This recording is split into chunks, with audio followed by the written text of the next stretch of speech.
Hello, good evening and welcome to Prime Business. Coming up this evening, National Petroleum Authority outlines distribution mechanisms for petroleum products sold under the Gold for Oil program as it targets 50% of market share and significant price reduction from next month. We are going to ensure that if you are supplied fuel or petroleum products under Gold for Oil, that it truly reflects the prices at the pump. Because ultimately, that is the aim of government in introducing this program, to ensure that fuel is affordable. Also, economist Professor Eric Osei-Sibe warns of more downgrades of Ghana's credit rating until an international monetary fund deal is secured. It should be expected, and I'm sure the market had already internalized that, into their projections into the economy. Because, and I'm sure we are going to see more of that until a deal is reached between our external debt holders and government, and then also the IMF program comes on board. Thanks for choosing us. The National Petroleum Authority has outlined mechanisms for distributing petroleum products sold under the Gold for Oil program to oil marketing companies. The authority urges the mechanism should reduce prices at the pumps from next month. Chief Executive of the National Petroleum Authority, Dr. Mustafa Abdul Hamid, has been addressing journalists at the media engagement in Accra. Doing so far, 3 cargoes of Gold for Oil petroleum consignments have arrived in the country. The first one was for 40,000 metric tons of, I'll use the ordinary language, of diesel. And then in the last week, we have had 35,000 metric tons of petrol, and then also another 40,000 metric tons of diesel that have come especially under the Gold for Oil program. Our goal is that ultimately the Gold for Oil program should account for 50% of petroleum product imports into our country, and then the rest of the 50% would be done through the normal channels by the BDCs and so on and so forth.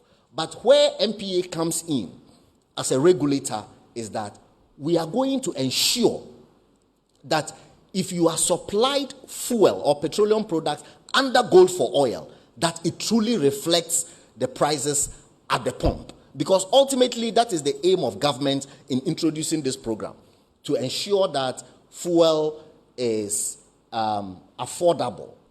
They used to call the Minister for Security, Kandapa, Mr. Affordable, when he was Minister for Energy, But ultimately, we want it to be affordable. The first consignment, people called me to ask me, but we understand the first consignment under Gold for Oil has come. Why is it that it hasn't reflected at the pumps? Now, what happened was that, of course, 40,000 metric tons is not enough to, if you want, cause a significant change in the prices. But even so, one of the highest buyers of the Gold for Oil product in the first consignment was GOIL. And GOIL's prices were brought down by up to about 70 pesos. Other OMCs that also got some consignment of Gold for Oil gave us a reduction of about 10 to 20 pesos. That's still not significant. So this time, MPA's Gold for Oil team, which is led by the Deputy Chief Executive, Pero Kujeto, the Sheila Ado, the Policy Coordinator, and there is Abbas Tasunti. They've come out with a brilliant idea that in this second consignment of Gold for Oil products that have come, we are going to sell only to OMCs with not less than 45 outlets. You see, because now, Ghana should expect more downgrades from rating agencies until a deal is reached between government and the external debt holders, as well as the International Monetary Fund. This is according to senior lecturer at the Department of Economics of the University of Ghana, Professor Eric Osei-Sibe. Ratings agency Fitch this week downgraded Ghana's long-term foreign currency issuer default rating to restricted default from C after the country missed the grace period to make a coupon payment of $40.6 million on one of its Eurobonds. Speaking to Joy Business, Professor Osei Sibe described the recent downgrade as worrying. He's, however, confident of stability if proper measures are put in place.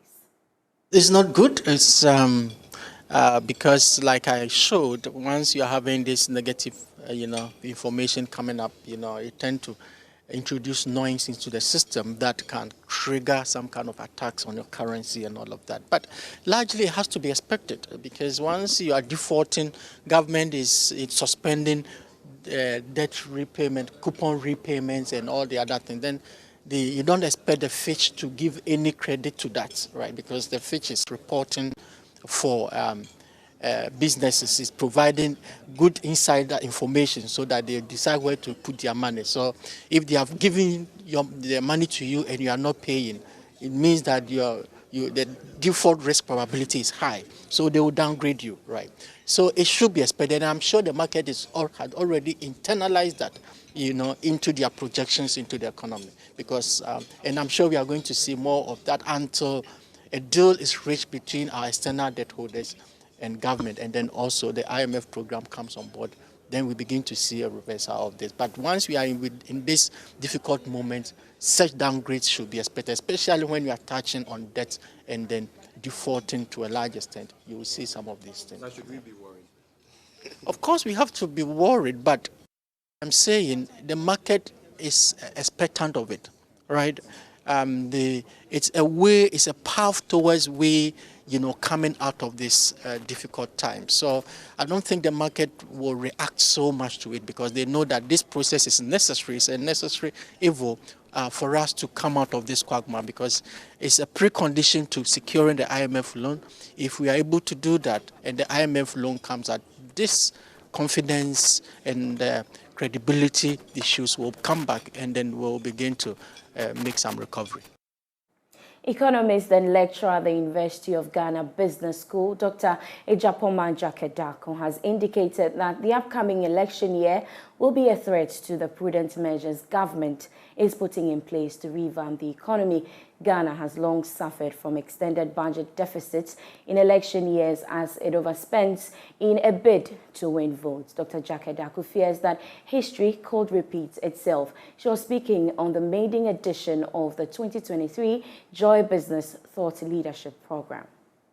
If you look at the data from 1992 till date, you would see that even though our fiscal deficits have been way above what the West African Monetary Zone, which is the 3%, it's been way above that, about twice, generally.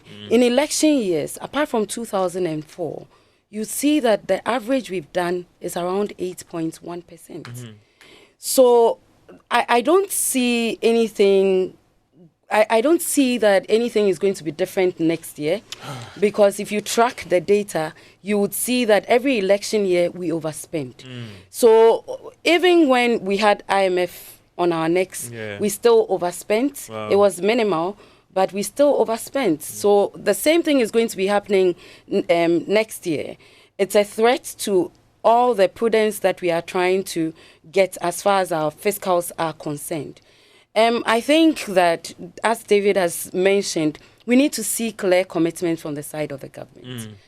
I thought that when some ministers resigned, the government was going to be using that as an opportunity to downsize the number of ministers we have. People say it's not going to make any difference, but you see the difference is going to be making here is the signal is going to be sending to our investor community and give more meaning to the precisely. Right.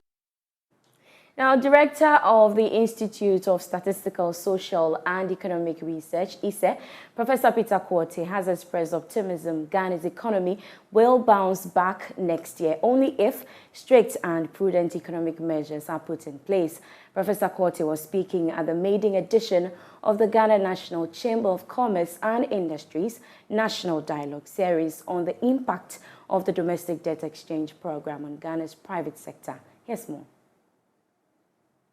The director of the Institute of Statistical, Social and Economic Research, Professor Peter Quartey, noted that if government is able to secure the IMF deal, it will put the economy on a sound footing.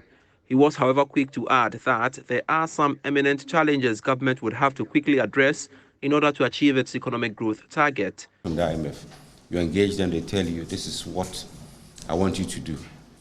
I believe the discussion about cutting down on spending and all that came to bear, and they chose this option. So our debt levels certainly has reached unsustainable levels. We have to reduce it. We have to reduce the repayment. I showed you data that 37.1% of our revenue is spent on debt service alone. So if you want to opt out of this, I don't think you can totally do so. We can do both. We can do restructuring and also cut down on the size of government. I don't think one will do the magic. The extent to which you do it is the issue. On his part, convener of the Individual Bondholders Forum, Senior Hossi, stated that there must be a conscious effort from all and sundry aimed at changing the economic structure of the country. We are selfish. And I cite this same DDE reaction. And the issues are there. There are things that government is supposed to do. Government is not doing them because they are thinking about their own skin. And I said it. While we represent pensioners too at the IBF, we also saw a pension forum, and we had our fathers forget about their children. Our fathers and mothers, you forgot about your children, and saying that government should just take you out. That tells you who we are. In this DD, there are a lot of cultural structures that have really unveiled itself. We are selfish. I don't think we see Ghana first. We see Ghana when it's football. I think we see ourselves, we see our tribes, we see other things than Ghana. Because if it were, this Ghana wouldn't be what we are talking about today.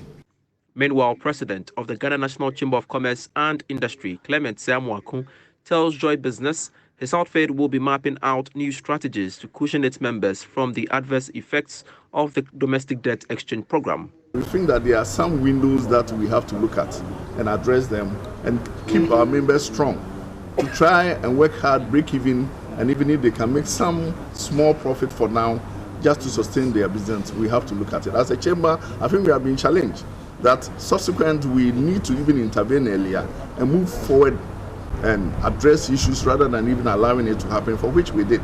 But then I feel that it was not adequate. And we have been challenged by this meeting that everybody, every Tom, Dick and Harry, be you an individual, the government and everything, must play a key role in bringing the economy back on track. And that is basically why we are trying to work with our members and reposition them to help them in the other ways that they can also make some money to sustain their business without laying off their workers. The Chamber's National Dialogue Series is designed to serve as an advocacy platform where industry experts are engaged on economic and private sector issues of national relevance with the overall goal of ensuring a conducive business environment and the attainment of policy objectives. Moving on, banks' profit for last year witnessed some significant decline. This was captured in a new report put together by the Bank of Ghana. Here's more. Ghana in its report noted that the profit after tax for all the commercial banks put together contracted by almost 19% to 4 billion Ghana cedis ending December 2022. When you look at the profit before tax, it also declined by almost 14% to hit 6.4 billion Ghana cedis. The decline in profit, according to the regulator, was on the back of higher cost and provisions during the year, which moderated the impact of higher income in 2022 on the bank's net profit. Some industry analysts, however, believe that the debt exchange program also had a negative impact on the earnings of these commercial banks. Some are even worried that the situation could get worse this year. The Bank of Ghana noted that going forward, the performance of the banking sector will largely depend on this debt exchange program and how it is finalized. It was, however, optimistic that some safeguard measures that it has introduced will help deal with the challenges that lies ahead for the banking sector this year. We do some more stories now in the Institute of ICT to equip youth with employable technological skills and acquaint them with companies to help in getting jobs through its Tech Job Fair. The Institute of ICT Professionals Ghana have indicated that it will equip youth with employable technological skill and acquaint them with companies to help in getting jobs through its Tech Job Fair.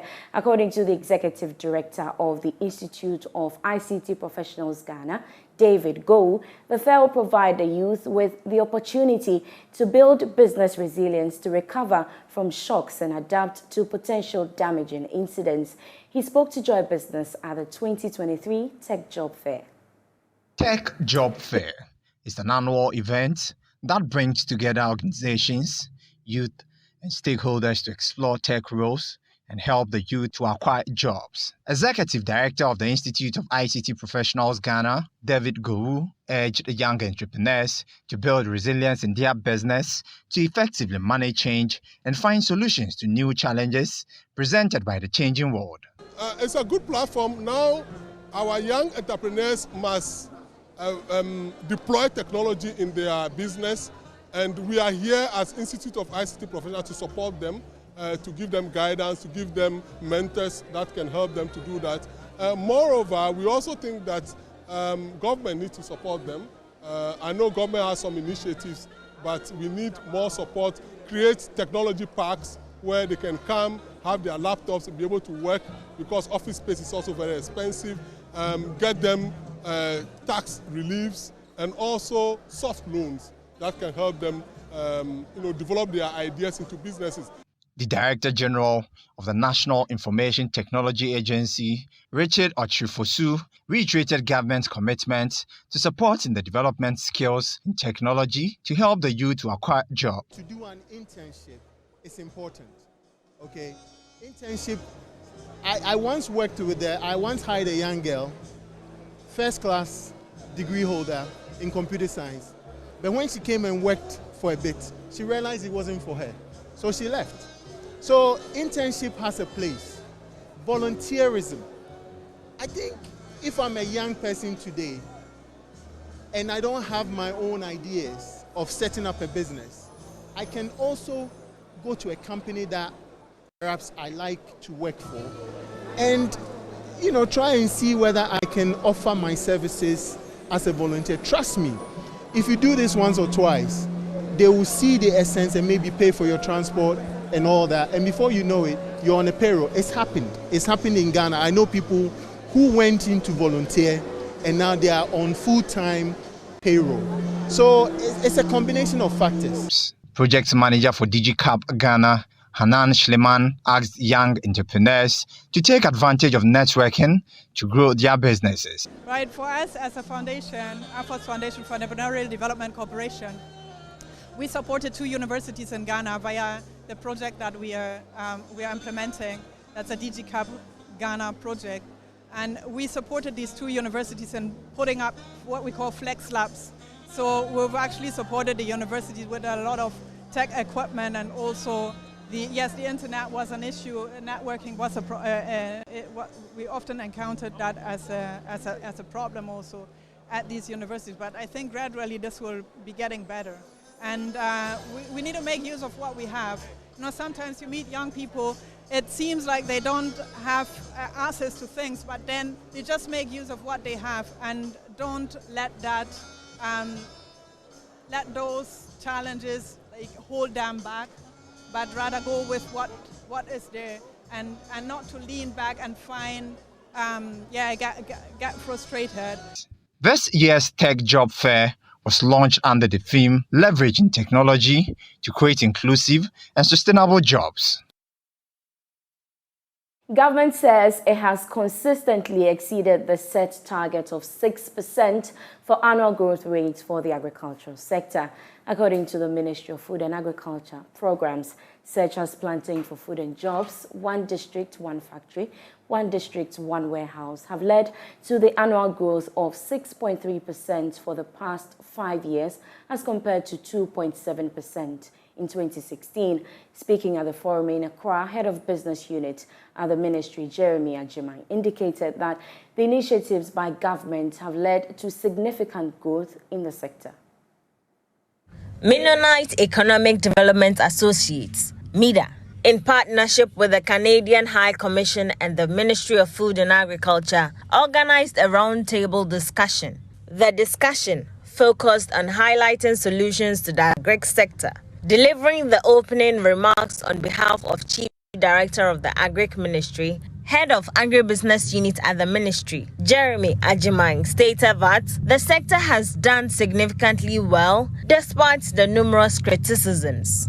Government has always prioritized agriculture as is reflected in all national and sectorial development policies, strategies, and plans.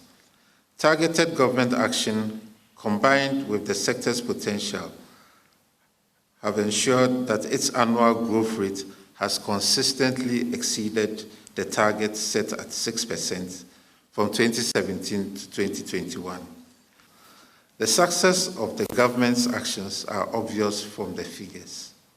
Achievements. Ladies and gentlemen, since inception of the program, the sector growth rate over the past 5 years averaged 6.3% as compared to the 2.7% in 2016. Country Director for MEDA, Robert Austin, indicated that forming strategic partnerships is key to improving the agri sector. MEDA has been in the development space for the last 10 years, carrying out project-specific interventions.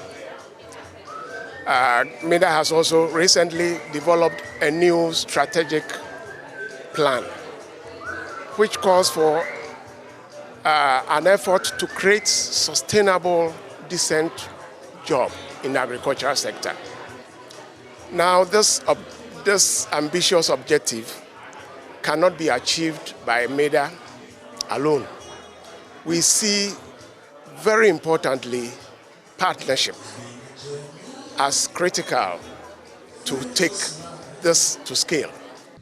Senior Vice President of Programs at MEDA, Derek Cameron, disclosed that his outfit is supporting agriculture in Ghana because it has great potential as it's a huge employer in the country. A real sort of laser focus that we have in the organization is on creating decent work. The agricultural sector is already a huge employer, both through processing and other secondary, but through primary employment and self-employment on the farm. So we see huge potential to help smaller farmers to grow and expand, to see their business as a lifestyle or a life, into business as agriculture as a life, into agriculture as a business. So we see huge potential to really grow, to work with the agriculture sector, to work with the private sector, to work with other partners in Ghana to really help to create decent jobs off and on farm in the agricultural sector. The roundtable discussion was based on the theme, Investing in Agriculture for Employment in Ghana. That's how we end business tonight. For more business news, you can log on to myjoyonline.com/business. I am Beverly Broohm. I leave you with news making headlines on the international front.